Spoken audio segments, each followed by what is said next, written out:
Before I begin, let me introduce myself. That would be the polite thing to do. I am Frances, the host of The Unexpected Detour. So let's jump right into it. There's something I've been thinking about lately, and I want to take my time with this one. Because if we're honest, this is something we've all either done or felt.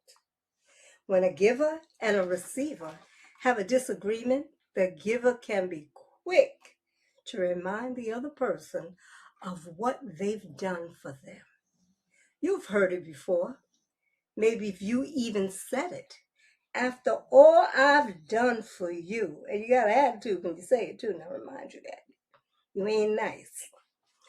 And if I'm being honest, that doesn't come across from nowhere. That comes from a place of hurt, and it comes from a place of disappointment. Because in that moment, it's not really about what was given, it's about what wasn't returned. It's about that feeling that when I needed you, you weren't there for me the way I was there for you. But instead of saying that hurt me or I needed you, we reach for what we've done. We bring it up. We list it. We remind the other person as if what we gave is supposed to explain why we deserve something back. Makes sense. And before we realize it, something that was once given freely starts to sound like a debt. And that's when giving changes. Because now the person on the receiving end doesn't just hear disappointment, they hear pressure. They hear obligation. They hear something that no longer feels like love. It feels like something they owe. And nobody responds well when love starts to feel like a bill. Remember that. Nobody. Nobody wants to feel that you love me, but now it's a bill. The truth is, sometimes we don't ask for help because we're afraid of the response. We don't want the blowback.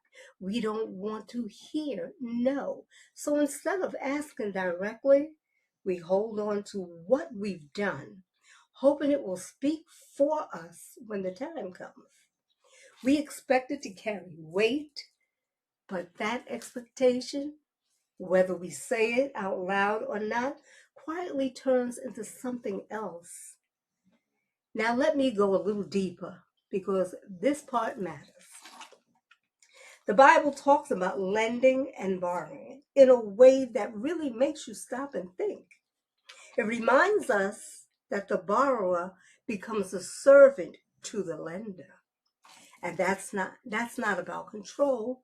It's about the weight that comes with obligation. It's about how easily relationships can shift when something is owed. And it goes even further, teaching us to lend expecting nothing in return. And that's how we should do. If you're going to lend, if you're going to give freely from the heart, knowing that you're giving from the heart and you're not looking for nothing in return. Now that right there, that's not easy because most of us, whether we admit it or not, attach something to what we give.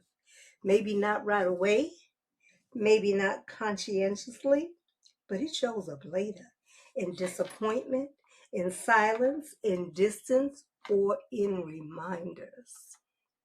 And I can still hear my mother's voice. She would always say this: don't lend out money if you don't want to lose a friend.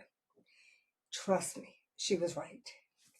At one point, that might have sounded harsh, but now I understand. It wasn't harsh, it was wisdom. It was protection, because once money or even emotional giving enters a relationship, expectations can follow right behind. So no, I don't believe it's always pride when people bring up what they've done for others. I believe it's self-preservation. It's the heart trying to protect itself from being used, overlooked, or unappreciated. But even when the feeling is real, the way it comes out can still damage the relationships. Because the moment you have to bring it up, the moment you have to remind somebody, you know how we do.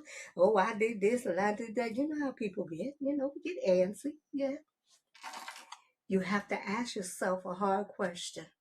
Was I really giving, or was I investing, expecting a return? You know how you put your money in the bank, you want a return on that, you want interest?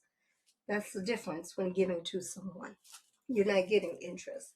You're giving, like I said, from your heart. And that's not easy to sit with, is it? Because it challenges how we see ourselves. We like to believe that when we give, we're doing it from a good place. And most of the time we are. But mixed into that can be expectation. And expectation, when it's not met, turns into disappointment. So maybe the shift isn't just about giving quietly. Maybe it's about giving honestly. Can I give this and truly let it go? Can I give this without needing it to come back to me? And if I can't, am I willing to be honest enough to just say no? Because saying no doesn't make you a bad person. It means you understand your limits. It means you're protecting your peace. And it means that when you do give, it will be real. Because real giving doesn't keep score. It doesn't come back during disagreements. It doesn't need to be remembered out loud.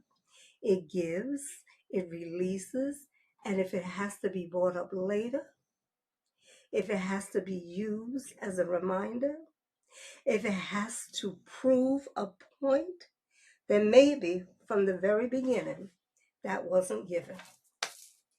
Keep on moving, and thank you for joining me for this episode of the Unexpected Detour.